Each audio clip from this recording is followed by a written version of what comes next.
जय भारत दोस्तों, स्वागत है आपका अपने YouTube channel success study point में। और आज जो हमारा टॉपिक रहेगा, आज हम पढ़ेंगे राष्ट्रपति यानी प्रेसिडेंट।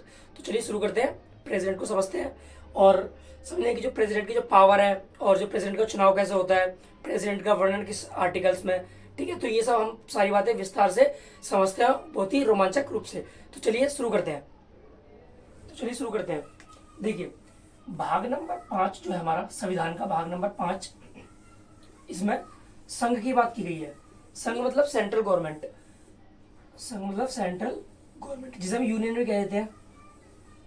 देखिए, भारत संविधान का जो सबसे महत्वपूर्ण भाग है ना, वो कौन सा हमारा भाग नंबर 5 यानी पार्ट 5, जिसमें की जो आर्टिकल है वो आते हैं हमारे 52 से लेकर 151 तक। ये बहुत ज्यादा आर्टिकल्स के अंदर आते हैं, बहुत बड़ा भाग है भाग नंबर 5। अगर हम भाग नंबर 5 की बात करें, देखिए संविधान में जितने भी, अगर आप सेंट्रल गवर्नमेंट में देखें, जितने बड़े बड़े पद है वो भाग नंबर 5 में जिक्र मिलता है। जैसे कि देखिए, सबसे बड़ा पद जो हमारा कौन सा है, राष्ट्रपति का, जिसका हम बात करने वाले हैं। प्रेसिडेंट हो गया, उसके बाद अपनी संसद होगी, राज्यसभा और लोकसभा, उसके अलावा अपना अटर्नी जनरल हो गया यानी CAG। ठीक है, तो जितने भी बड़े बड़े पद है, उसके अलावा अपने ये मंत्री परिषद हो गए, मंत्रिमंडल हो गए, ये सब किसमें आते हैं, भाग नंबर 5 में। और इसी में ही हम जिक्र करेंगे इसका प्रेसिडेंट का। तो आज जो हमारा टॉपिक रहेगा वो रहेगा प्रेसिडेंट। ठीक है, तो देखिए, राष्ट्रपति, इसे हम क्या बोलते हैं इंग्लिश में, प्रेसिडेंट। ठीक है, अगर हम राष्ट्रपति की बात करें तो सबसे पहले भाग नंबर 5 में इसका जिक्र मिलता है हमें, राष्ट्रपति का, जो कि भारत का सबसे बड़ा पद है। कौन सा, राष्ट्रपति का। इसकी अगर हम अनुच्छेद की बात करें दोस्तों, तो इसमें जो अनुच्छेद आते हैं वो आते हैं हमारे 52 से लेकर 61 तक, यानी 52 से लेकर 61 तक किसका जिक्र मिलता है हमें, राष्ट्रपति का। अगर हम राष्ट्रपति के जो आर्टिकल को याद करने की ट्रिक है इसकी, एक वो बहुत ही आसान है। देखिए, पकानी काको दुयो दसम, पकानी काको दुयो दसम। अगर आपसे 3 बार बोलेंगे तो आपको याद हो जाएगा, पकानी काको दुयो दसम। अब देखिए, 52 से लेकर 61 तक किसका जिक्र है, प्रेसिडेंट का। तो एक काम करते हैं, इसको हम बिछा देंगे कहां से, 52 से। तो देखिए, 52, 53, 54, 55, 56, 57, 58, 59, 60 और 61। तो देखिए, 52 से हमने 52 से लेकर बिछा दिया। तो ये देखिए, आप अगर आप इसको देखिए, पास है पद यानी राष्ट्रपति का पद किस आर्टिकल में, आर्टिकल 52 में। तो देखिए, आप आर्टिकल किसकी बात करते हैं, पहले अनुच्छेद 52 की। तो इसमें किसका जिक्र मिलता है, तो राष्ट्रपति का पद यानी जो होदा है ना राष्ट्रपति का, वो हमारे संविधान के आर्टिकल 52 में जिक्र किसका, राष्ट्रपति के पद का। अगर राष्ट्रपति के पद की बात करें तो ये हमारे कहां से लाया गया, ब्रिटेन से यानी यूके से। जैसे कि हम सभी को पता है कि ब्रिटेन का जो पद है, जिसमें उसकी राज्य और जो आगे राजा और रानी होते हैं, जो अप्रूवल काम करते हैं, सिर्फ जैसे कोई काम है उसको एग्जीक्यूट नहीं करते वो, यानी उसको कार्य में लाते, वो सिर्फ साइन करने काम करते हैं। कौन, वहां के जो राजा और रानी है। सेम इसी प्रकार जो हमारे जो भारत के जो राष्ट्रपति है, उसका भी काम क्या होता है कि चीजों पर, अधिकतर चीजों पर साइन करना। जितने भी काम हमारे भारत देश में किए जाते हैं, उस पर जो अप्रूवल लगता है वो लगता है राष्ट्रपति का। तो जो इनका मुख्यतः काम है ना, वो वही होता है कि किसी की नियुक्ति कर देना, साइन करना, जितने बड़े बड़े काम होते हैं। और इनके साइन के बिना कोई काम भी होता नहीं है। ठीक है, तो जो राष्ट्रपति का पद है वो कहां से लाया गया, यूके से यानी ब्रिटेन से बोलते हैं। ठीक है, अच्छा, अगला क्या हमारा, कहां से, कार्यपालिका, और वो किसमें, आर्टिकल 53 में। तो अगर मैं आर्टिकल 53 की बात करूं तो इसमें क्या बोला रखा है, राष्ट्रपति का जो राष्ट्रपति है वो क्या है, कार्यपालिका का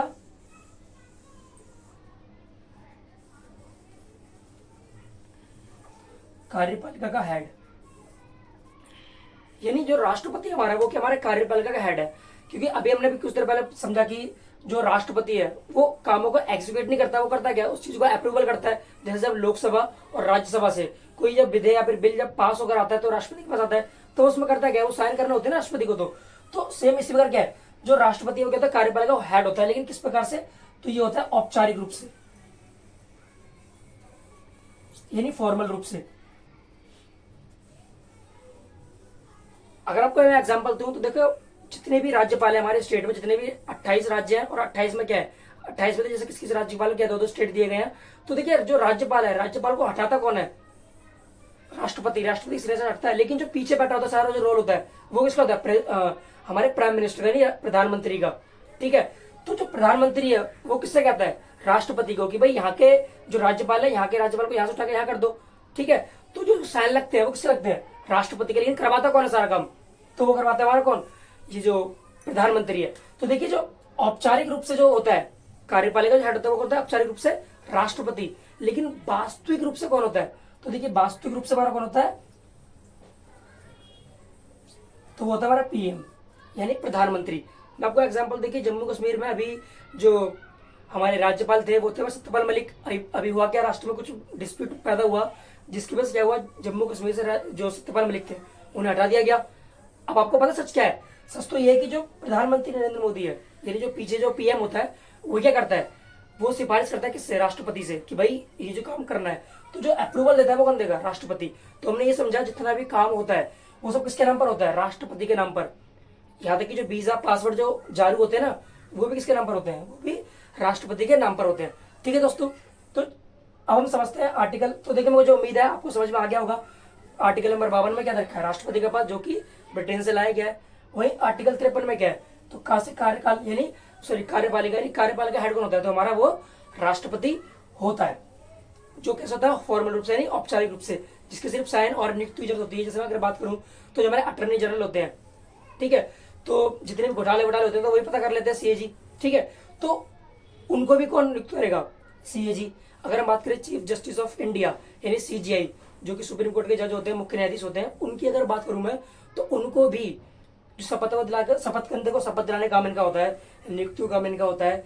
अगर किसी पर अप्रूवल देना है तो वो भी काम इनका होता है, राष्ट्रपति का। लेकिन जो मुख्य काम पीछे कर रहा होता है वो हमारे कौन कर रहे होते हैं, प्रधानमंत्री नरेंद्र मोदी, ठीक है, यानी पीएम। ठीक है, तो चलिए शुरू करते हैं अब आर्टिकल नंबर 54 को, जिसमें नी से निर्वाचन, ठीक है।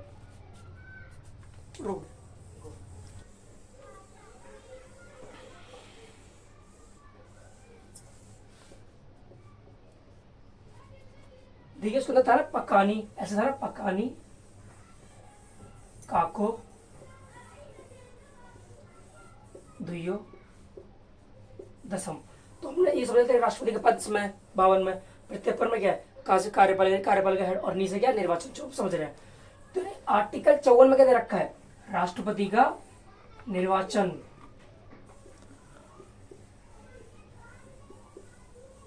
राष्ट्रपति का निर्वाचन। देखिए राष्ट्रपति के निर्वाचन को समझने से पहले हमें ये समझना जरूरी है कि राष्ट्रपति के चुनाव में भाग कौन लेगा, कौन भाग लेगा। तो देखिए जनता इसके अंदर कभी भाग नहीं लेती है, जनता से भाग नहीं लेगी, तो भाग कौन लेगा, फिर जनता ने जिनको चुनकर भेजा है, जनता ने जिनको चुनकर भेजा है, फिर वो लोग किसको चुनेंगे, राष्ट्रपति के इलेक्शन में भाग लेंगे। तो पहले हम ये समझते हैं कि जो इसमें भाग लेगा उसमें कि कौन कौन भाग लेते हैं। देखिए राष्ट्रपति के चुनाव में जो लोग भाग लेते हैं उससे हम बोलते हैं निर्वाचन मंडल। क्या बोलते हैं हम, निर्वाचन मंडल यानी इलेक्टोरल कमेटी। अब इलेक्टोरल कमेटी में कौन कौन आएगा, तो देखिए जैसा कि हम सभी जानते हैं, देश के लिए जो कानून बनाती है हमारी, वो है हमारी संसद। देश के लिए जो कानून बनाएगी वो हमारी संसद है।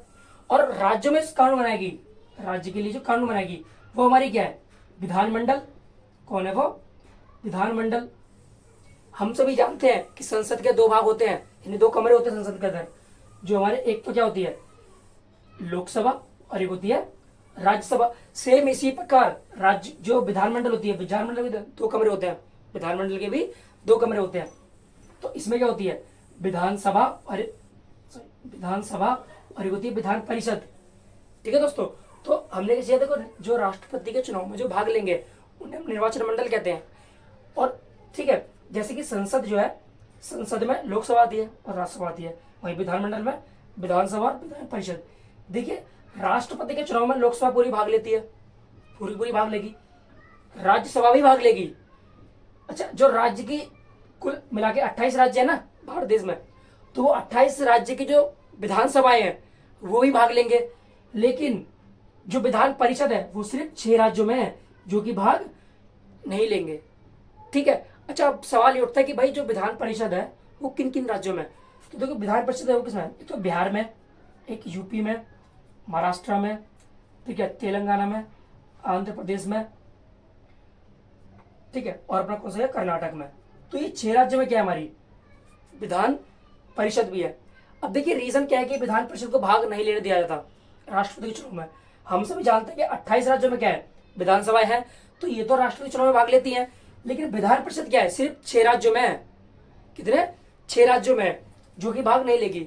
क्योंकि अगर सोचो विधान परिषद भी भाग ले, अगर विधान परिषद भी राष्ट्रपति चुनाव में भाग ले, तो जिन राज्यों में विधान परिषद नहीं है तो उनके साथ तो भेदभाव हो जाएगा ना। जैसे गुजरात में क्या है, विधान परिषद नहीं है, ना कि राजस्थान में है। राजस्थान में भी क्या है, विधान परिषद नहीं है उसके अंदर, वहां पर क्या है, सिर्फ विधान सभा है।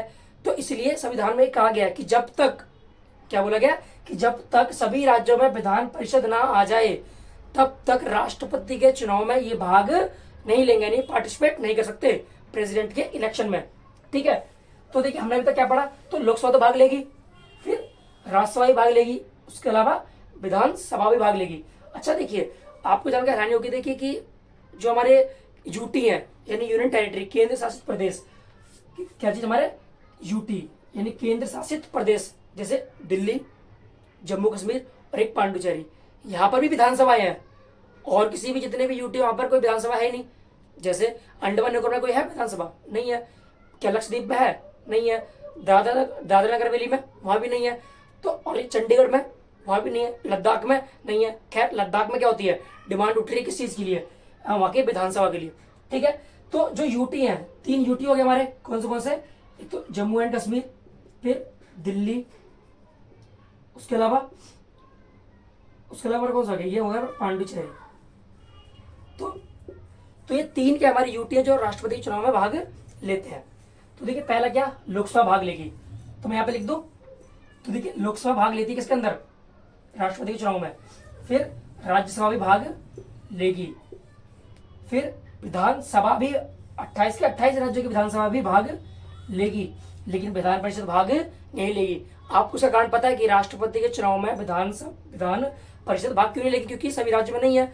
ठीक है, अच्छा और देखिए हम सभी जानते हैं कि राष्ट्रपति के पास एक ना अधिकार होता है, जो कि होता है कि नियुक्ति का, कि कुछ लोगों ने अपॉइंट करता है किसके अंदर, लोकसभा में।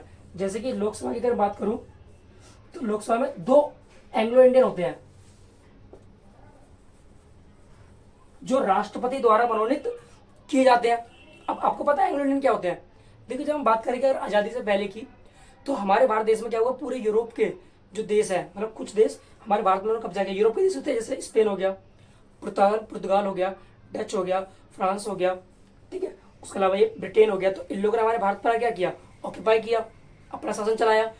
तो जब ये लोग हमारे भारत देश में आया करते थे, ठीक है, तो वो नौकरी करने के लिए आते थे यहाँ पर। और उस वक्त यहाँ पर जब वो रहते थे तो उस वक्त हमारे जो हिंदू नहीं कहेंगे, जो हिंदुस्तान की जो महिलाएं होती थी, तो उनसे शादी ब्याह कर लिया करते थे। तो जो उनसे जो बच्चे पैदा हुए, यानी जो उनका फादर हुआ वो कौन है, यूरोप का किसी भी देश का हो सकता है, और उसकी माँ है वो कहाँ की, इंडिया की। तो जो उन दोनों से जो बच्चा पैदा हुआ है, जो उनका जो बच्चा हुआ है, वो क्या कहलाएगा, एंग्लो इंडियन। तो संविधान में बोला गया भाई इनकी आवाज कौन उठाएगा, तो इनकी आवाज उठाने के लिए लोकसभा में क्या 2 सीटें रख दी गई, किनके द्वारा, राष्ट्रपति द्वारा। लेकिन ये इनका चुनाव होकर नहीं आता, इनको कौन करता है फिर, राष्ट्रपति लोकसभा में 2 एंग्लो इंडियन को नियुक्त कर देता है। अगर हम बात करें किसकी, राज्यसभा में, किसमें, राज्यसभा में, तो देखिए यहाँ पर 12 लोग राष्ट्रपति द्वारा मनोनीत किए जाते हैं। कितने, 12 लोग, जो कि 3 फील्ड से आते हैं। एक तो साइंस, यानी कोई साइंस और टेक्नोलॉजी का हो, कोई आर्ट का हो, यानी किसी में कला अच्छी हो, ठीक है, या कोई तुम्हारा साहित्य हो गया, इसमें कोई अच्छा हो, ठीक है। तो यानी उसकी प्रतिभा को देखते हुए राष्ट्रपति अगर चाहे तो उसे राज्यसभा में मनोनीत कर सकते हैं, जो कि कुल 12 लोग होते हैं जिनकी संख्या, ठीक है। वही अगर मैं बात करूं विधानसभा में, तो हर राज्य की विधानसभा में एक पद ऐसा होता है जो कि किसके द्वारा तय होता है, जो कि राष्ट्रपति से मनोनीत करता है। जैसे मैं अगर बात करूं यूपी के अंदर 403 सीटें हैं किसकी, विधानसभा की, कितनी, 403, जिसमें से एक लोग कौन होगा, जिसे कौन मनोनीत करेगा, राष्ट्रपति। अगर बात करूं बिहार में तो कितनी है, बिहार में तो आ रही है 243 सीटें हैं, जिनमें से एक कौन अपॉइंट किया जाएगा, राष्ट्रपति एमएलए के रूप में से अपॉइंट कर देगा, ठीक है। तो अब आप मुझे ये बताओ कि क्या एंग्लो इंडियन का चुनाव किया गया, नहीं हुआ। क्या जो 12 लोग जिसे राज्यसभा में मनोनीत किया गया, क्या इनका इलेक्शन हुआ, नहीं हुआ। क्या एक जो हर राज्य की 28 के 28 विधानसभा में एक जो क्या नियुक्त किया गया, जो एमएलए नियुक्त किया गया राष्ट्रपति द्वारा, क्या इसका चुनाव हुआ, नहीं हुआ। तो इसका मतलब क्या हुआ, इन तीनों का चुनाव तो नहीं हुआ। तो क्या इनको अधिकार होगा राष्ट्रपति के चुनाव में, तो बिल्कुल भी नहीं। तो ये लोग भी राष्ट्रपति के चुनाव में भाग नहीं लेते, क्योंकि हम जैसे कि हम जानते हैं कि लोकसभा में कुल कितने हैं? 545 एमपी है इसमें लोकसभा में बैठते हैं, 245 इसमें बैठते हैं, ठीक है। तो यानी 543 लोग, ठीक है, यहाँ के एमपी भाग लेंगे, और यहाँ से अब इसमें से 12 माइनस कर दो तो जितने बचेंगे वो यहाँ पर भाग लेंगे। तो अभी हमने क्या समझा कि निर्वाचन मंडल किसे कहोगे आप? तो बहुत सिंपल, लोकसभा, राज्यसभा और विधानसभा के निर्वाचित लोग, यानी जिनको हमने चुनकर भेजा है, सिर्फ वही वोट देंगे, उसके अलावा कोई और वोट नहीं देगा। अब देखिए एंग्लो इंडियन भाग क्यों नहीं लेंगे? रीजन क्या है कि देखो, या फिर ये लोग भाग क्यों लेंगे, ये क्यों नहीं भाग लेंगे? अच्छा देखो, राष्ट्रपति के चुनाव में ना, यहाँ पे हम पढ़ेंगे भी दूसरे दोबारा, यानी अगर कोई राष्ट्रपति एक बार बन गए, जैसे जो हमारे राजेंद्र प्रसाद थे वो 2 बार बने हमारे कौन राष्ट्रपति, तो उन्होंने भी क्या किया होगा? 2 एंग्लो इंडियन नियुक्त किए होंगे, और 12 कौन करेंगे? राज्यसभा में लोग नियुक्त करे होंगे, और एक विधानसभा में, सारी राज्यों की विधानसभाओं में। तो जरा ये बताओ, अगर राजेंद्र प्रसाद दोबारा जब खड़े हुए थे तो क्या ये लोग वोट नहीं देंगे उनको? इसका मतलब ये हुआ कि जिस राष्ट्रपति ने जितने भी लोग, 2 एंग्लो इंडियन और 12 राज्यसभा के जो लोग हैं जिन्हें मनोनीत किया है, तो ये लोग तो किसे वोट देंगे? राष्ट्रपति को वोट देंगे ना, जो दोबारा खड़ा हुआ है, ठीक है। तो इसका इसी रीजन है कि 2 एंग्लो इंडियन, 12 राज्यसभा के लोग जिन्हें मनोनीत किया, और एक विधानसभा का सदस्य जिन्हें राष्ट्रपति ने मनोनीत किया, ये लोग कभी राष्ट्रपति चुनाव में भाग नहीं लिए थे, ठीक है। ताकि जब दोबारा वही राष्ट्रपति खड़ा हो तो ये लोग तो उसी को वोट देंगे ना, उसी के पक्ष में देंगे, यही रीजन है, ठीक है। तो ये था हमारा आज की टॉपिक, जिसमें हमने ये समझा कि राष्ट्रपति का निर्वाचन कैसे हुआ, ठीक है।